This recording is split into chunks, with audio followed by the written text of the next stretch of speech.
Liste des sous-modalités possibles. Sous-modalité visuelle. 1. Image qui défile.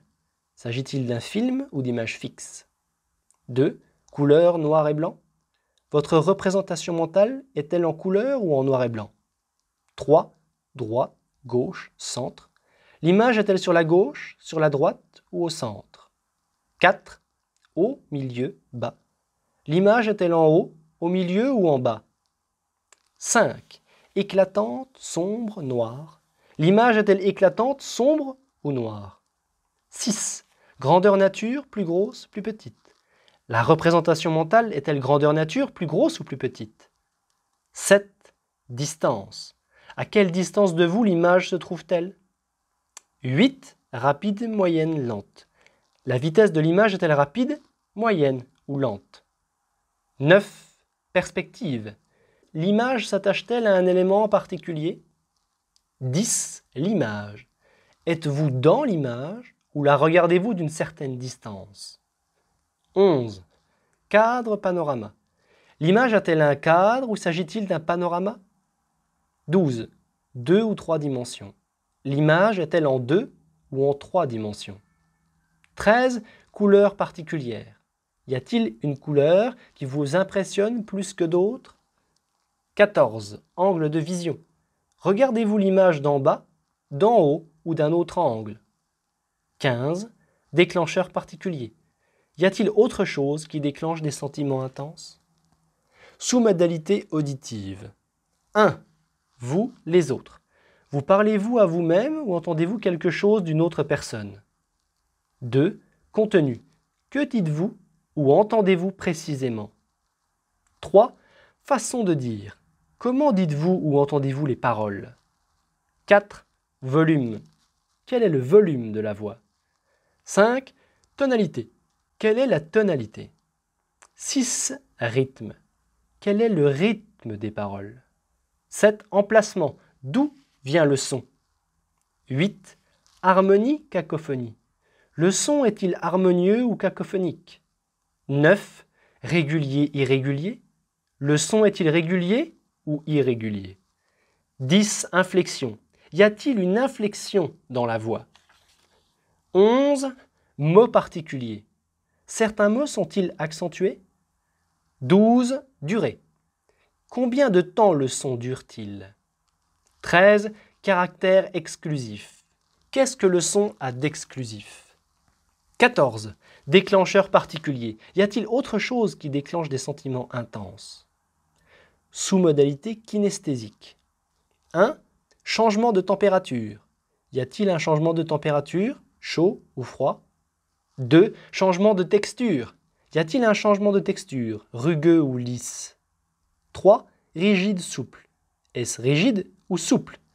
4. Vibration. Y a-t-il des vibrations? 5. Tension.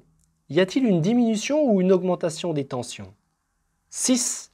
Emplacement des tensions. Où les tensions se situent-elles? 7.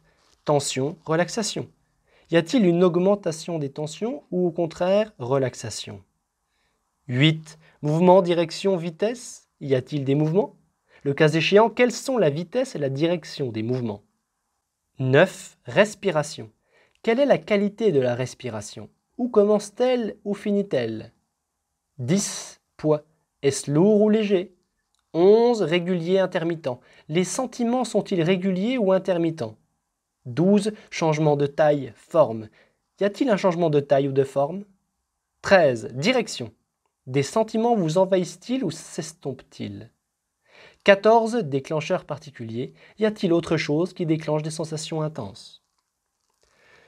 Continuez à parcourir la liste en notant les sous-modalités visuelles qui modifient le plus l'intensité des sensations que vous éprouvez.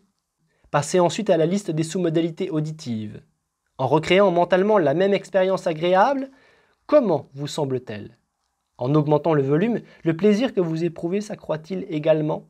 Dans quelle proportion? Retenez-le et passez ensuite en revue tous les éléments qui vous viennent à l'esprit. Si ce que vous imaginez est le son de la voix d'une personne, amusez-vous à en modifier les inflexions ou le ton et notez comment cela influence le plaisir que vous éprouvez.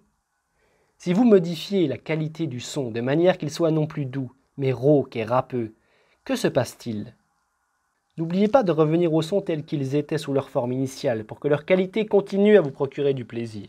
Enfin, concentrez-vous sur les sous-modalités kinesthésiques. En vous rappelant la même expérience agréable, modifiez les divers éléments kinesthésiques et voyez comment cela intensifie ou atténue le plaisir que vous éprouvez.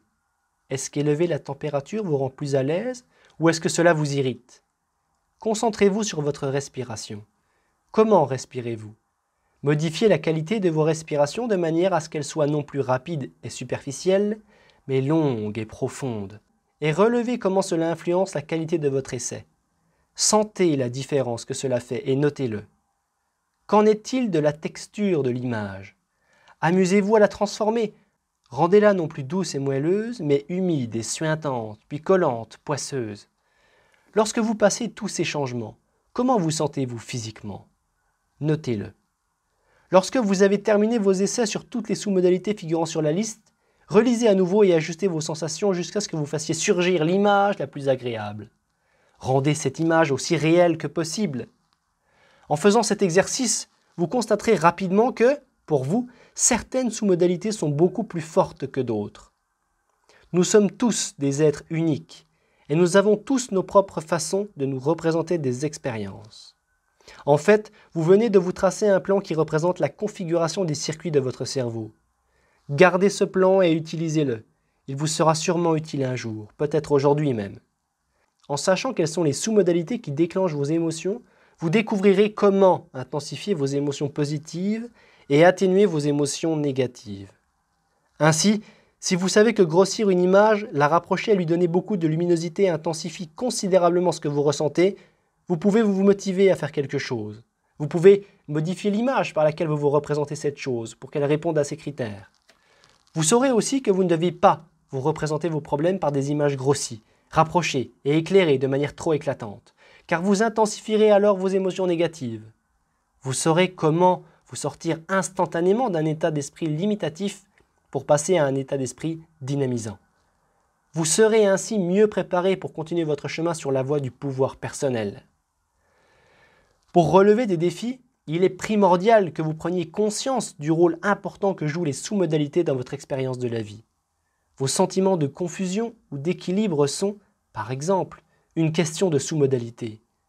Songez à un moment où vous vous êtes senti confus et essayez de vous souvenir si vous vous représentiez cet événement par des images fixes ou des images qui défilent. Puis comparez-les à la représentation que vous vous faites d'un moment où vous aviez l'impression de comprendre. Très souvent, les gens se sentent confus parce que trop d'images s'empilent pêle-mêle dans leur esprit lorsque quelqu'un leur parle trop rapidement ou trop fort. Il y a des gens qui se sentent confus parce qu'on leur explique les choses trop lentement. Ces personnes ont besoin de se représenter les choses sous forme d'images qui défilent pour voir comment elles sont reliées les unes aux autres. Autrement, tout est trop dissocié. Comprenez-vous mieux, maintenant, comment le fait de comprendre les sous-modalités de quelqu'un peut vous aider à lui enseigner des choses plus efficacement? La plupart d'entre nous, cependant, ont l'habitude de grossir des images limitatives, de leur donner de l'éclat, de les rapprocher, de les alourdir, etc. C'est-à-dire de les voir selon les sous-modalités sur lesquelles se porte l'attention. Puis l'on s'étonne de se sentir si dépassé. Si vous avez déjà réussi à vous sortir d'un tel état d'esprit, c'est sans doute parce que vous ou quelqu'un d'autre a changé l'image que vous aviez d'une chose, ce qui vous a permis de la voir dans une autre perspective. Vous avez fini par dire « Après tout, je ne devrais pas en faire une montagne ». Il se peut aussi que vous vous soyez attaché à un aspect particulier pour finir par vous apercevoir qu'il ne s'agissait pas d'un si gros défi à relever. Ce sont là des stratégies toutes simples, dont bon nombre sont exposées dans mon ouvrage intitulé « Pouvoir illimité ». Mon but dans ce chapitre est de stimuler votre intérêt et de vous faire prendre pleinement conscience des sous-modalités.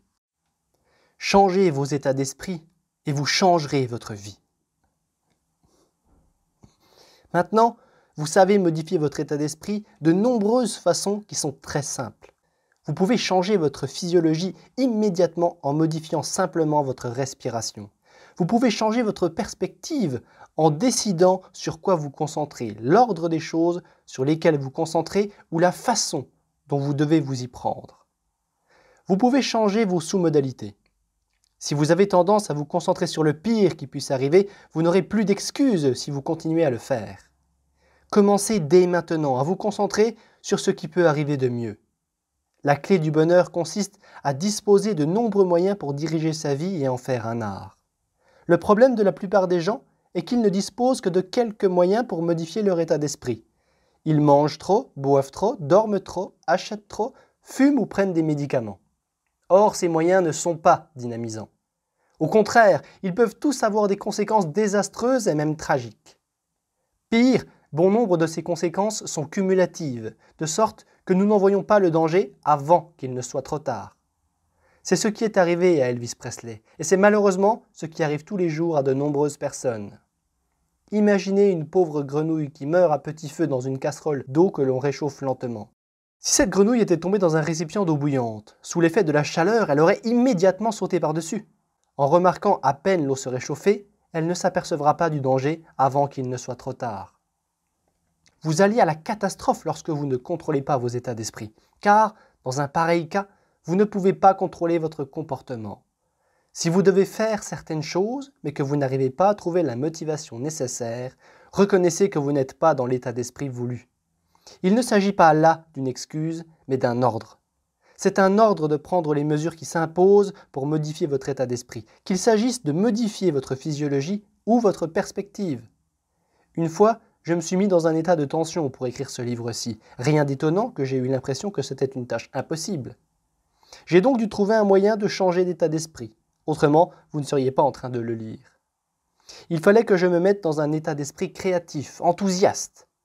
Si vous voulez vous mettre au régime, vous n'y arriverez pas si vous êtes dans un état d'esprit où vous vous sentez craintif, inquiet ou frustré. Pour réussir, vous devez vous sentir déterminé. Si vous voulez améliorer votre rendement au travail, reconnaissez que l'intelligence est souvent une question d'état d'esprit. Les gens qui ont soi-disant des capacités limitées constatent parfois que ce n'est absolument pas le cas lorsqu'ils changent d'état d'esprit. J'en ai fait la démonstration à maintes reprises avec des personnes dyslexiques. Si la dyslexie est une fonction de nos facultés visuelles, c'est aussi une fonction de notre état d'esprit et de nos états émotionnels. Les dyslexiques n'inversent pas les lettres ou les mots chaque fois qu'ils lisent quelque chose. Ils les inversent de temps à autre, mais pas tout le temps. Ils lisent sans problème ou inversent certaines lettres et certains mots selon l'état d'esprit dans lequel ils se trouvent. Si vous modifiez leur état d'esprit, vous modifiez immédiatement la façon dont ils lisent. Toute personne qui souffre de dyslexie et de tout autre trouble lié à son état d'esprit peut se servir de ces stratégies pour régler son problème. Comme le mouvement peut instantanément changer la façon dont nous nous sentons, il est logique que nous développions de nombreux moyens pour modifier immédiatement notre état d'esprit en faisant un simple mouvement. Parmi les choses qui ont le plus contribué à changer ma vie, il y en a une que j'ai apprise il y a de nombreuses années de cela. J'ai rencontré au Canada un homme qui pouvait fendre du bois d'un seul mouvement de karaté. Plutôt que de perdre 1 an et demi à 2 ans à apprendre à faire le mouvement, sans aucune formation en arts martiaux, j'ai cherché à savoir sur quoi il se concentrait, de quelle façon il se concentrait, l'intensité, quelles étaient ses croyances et quelle était sa stratégie physique. C'est-à-dire comment il se servait de son corps pour fendre le bois. J'ai beaucoup pratiqué ces mouvements physiques, en les imitant parfaitement et en mettant une intensité extraordinaire, ce qui envoyait à mon cerveau une intense sensation de certitude. Pendant tout ce temps, mon instructeur me guidait dans mes mouvements. Et vlan, j'ai fendu un morceau de bois, puis 2, et 3, et 4. Qu'avais-je fait pour y parvenir ? 1. Je m'étais fixé des normes plus élevées et je m'étais dit qu'il fallait absolument que je fende un morceau de bois au lieu de croire comme avant que j'en étais incapable. 2. J'avais modifié ma croyance limitative sur ma faculté de le faire en changeant mon état émotionnel en un état de certitude. Et 3. J'avais conçu une stratégie efficace pour parvenir à mes fins. Cela a modifié les sensations de pouvoir et de certitude que je ressentais dans tout mon corps. Je me suis mis à utiliser les sensations de certitude grâce auxquelles je pouvais fendre du bois pour réaliser des choses que je ne m'étais jamais cru capable de faire. Et j'ai pu me débarrasser sans difficulté de mes craintes et de mon habitude de tout remettre à plus tard. Au fil des années, j'ai continué à utiliser et à renforcer ces sensations. Au bout de quelques années, j'ai commencé à les enseigner. Je les ai même enseignés à des enfants, des fillettes de 11 ou 12 ans. Je leur ai appris à renforcer l'estime qu'elles avaient d'elles-mêmes en leur faisant vivre une expérience qu'elles croyaient impossible.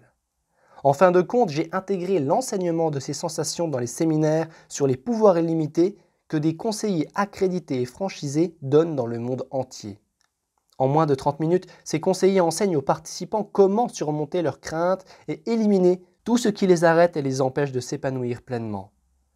Après avoir fendu un morceau de bois, ils apprennent à se servir de cette expérience pour se donner les sensations de certitude dont ils ont besoin pour concrétiser toutes leurs aspirations. Il est toujours fascinant de voir un homme énorme, convaincu d'avoir la force de fendre le bout de bois, rater son coup, tandis qu'une femme, 2 fois plus petite et 2 fois moins musclée, y parvient sans difficulté parce qu'elle en a développé la certitude dans sa physiologie. L'expérience n'est pas ce qui arrive à un homme, c'est ce qu'un homme fait devant ce qui lui arrive. Aldous Huxley. Rendez-vous compte que vous devez prendre le contrôle de votre propre esprit de manière consciente. Vous devez le faire délibérément, sinon vous serez à la merci de tout ce qui se passe autour de vous. La première chose que vous devriez pouvoir maîtriser est la faculté de modifier votre état d'esprit instantanément, et ce, peu importe ce qui se passe autour de vous et l'intensité de vos craintes et de vos frustrations. C'est là l'une des compétences de base que les gens acquièrent en participant à mes séminaires.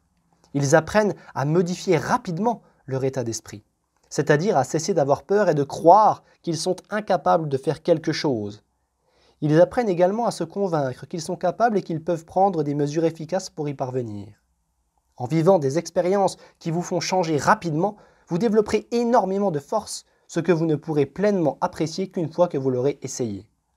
En deuxième lieu, vous devez développer la faculté de changer votre état d'esprit quel que soit l'environnement dans lequel vous vous trouvez. Par exemple, dans un environnement qui vous met mal à l'aise auparavant, mais dans lequel vous pouvez maintenant changer d'état d'esprit, en vous conditionnant jusqu'à ce que vous vous sentiez bien où que vous soyez. En troisième lieu, vous devez être apte à établir une série de schémas habituels en vous servant de votre physiologie et de votre pouvoir de concentration pour vous sentir toujours bien, sans avoir besoin de faire le moindre effort conscient. Voici ma définition du succès. Vivez votre vie d'une manière qui vous procure beaucoup de plaisir et très peu de douleur. Et, grâce à votre style de vie, faites en sorte que les gens qui vous entourent ressentent beaucoup plus de plaisir que de douleur. Une personne qui a réalisé beaucoup de choses, mais qui souffre toujours de détresse émotionnelle ou qui est constamment entourée de personnes malheureuses, n'est pas quelqu'un qui a véritablement réussi sa vie. Quatrièmement, vous devez parvenir à amener les autres à changer instantanément leur état d'esprit, à le changer quel que soit leur environnement et à le changer pour le reste de leur vie. C'est ce que les conseillers franchisés qui se servent de ma méthode parviennent à faire pendant leur séminaire ou lorsqu'ils travaillent individuellement avec quelqu'un. Que devez-vous retenir du présent chapitre? Ce que vous voulez réellement dans la vie est de modifier la façon dont vous vous sentez. Redisons-le encore une fois, toutes vos émotions ne sont que des tempêtes biochimiques dans votre cerveau et vous pouvez à tout moment exercer un contrôle sur ces tempêtes. Vous pouvez dès maintenant être au 7e ciel, ou vous sentir malheureux, déprimé ou dépassé par les événements. Il n'en tient qu'à vous. Vous n'avez pas besoin de drogue ou de quoi que ce soit. Il existe des moyens très efficaces pour y parvenir et, comme vous l'avez appris dans le chapitre sur les croyances, les drogues sont beaucoup moins puissantes que les substances chimiques que vous générez dans votre propre corps lorsque vous modifiez votre perspective et votre physiologie. Ces substances chimiques sont beaucoup plus puissantes que toutes les substances chimiques étrangères auxquelles vous puissiez penser. Toute grande époque dans les annales du monde est le triomphe d'un enthousiasme quelconque. Ralph Waldo Emerson. Savez-vous quoi faire pour vous sentir bien? Un jour que j'allais à Toronto pour affaires, je me souviens de m'être senti physiquement stressé, parce que j'avais très mal au dos. Lorsque l'avion a commencé sa descente vers l'aéroport, je me suis mis à penser à ce que je devais faire en arrivant à l'hôtel. Il serait déjà 22h30, et je devais me lever très tôt le lendemain matin pour faire un séminaire. Je me disais que je pourrais manger quelque chose. Après tout, je n'avais rien avalé de la journée, mais il était très tard. Je pouvais aussi mettre de l'ordre dans mes papiers et regarder les nouvelles. Tout à coup, je me suis rendu compte que toutes ces choses n'étaient que des stratégies pour oublier mes maux de dos et me sentir bien. Pourtant, rien de cela ne me tentait beaucoup. Je devais allonger ma liste de moyens pour me sentir bien sans tenir compte de l'heure ni du lieu où j'étais. Savez-vous quoi faire pour vous sentir bien? Cette question vous semble bien idiote, n'est-ce pas? Pourtant, disposez-vous de moyens concrets et efficaces qui vous permettent de vous sentir bien immédiatement. Pouvez-vous arriver à vous sentir bien sans avoir recours à la nourriture, à l'alcool, aux médicaments, aux cigarettes ou à quelque autre substance qui crée une dépendance? Je suis certain que vous disposez de quelques moyens.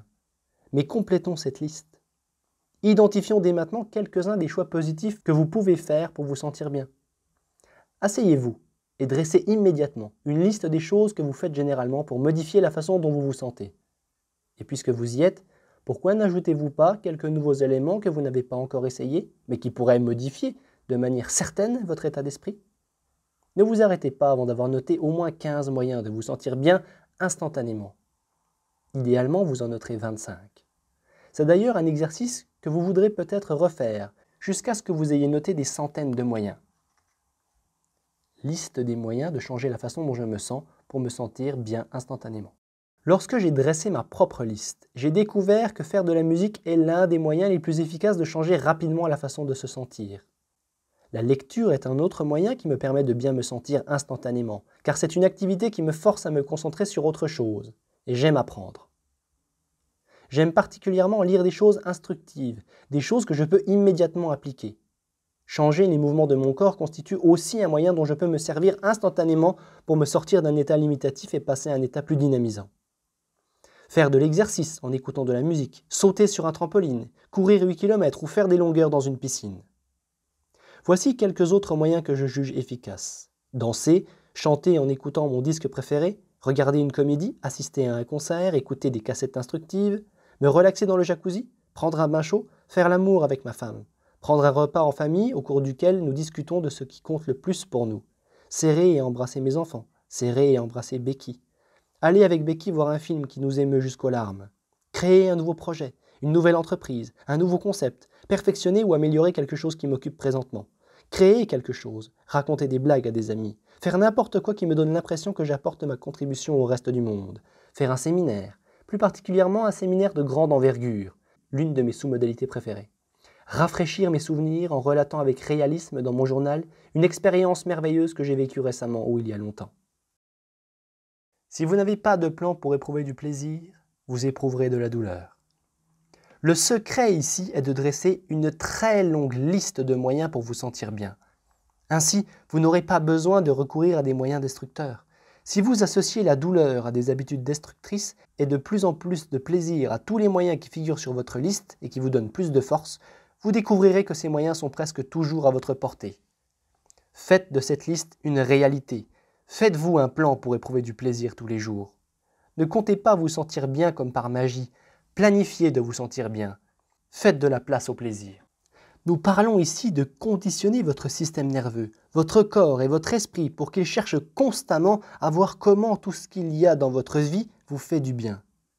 N'oubliez pas que si vous continuez à privilégier un schéma émotionnel limitatif, c'est parce que vous vous servez de votre corps d'une manière habituelle et continuez à considérer toute chose dans une perspective qui vous prive de pouvoir. Si c'est votre perspective que vous devez changer, il existe un outil extraordinaire qui peut vous permettre de la changer instantanément. Vous devez savoir que, chapitre 8, les questions sont l'outil par excellence.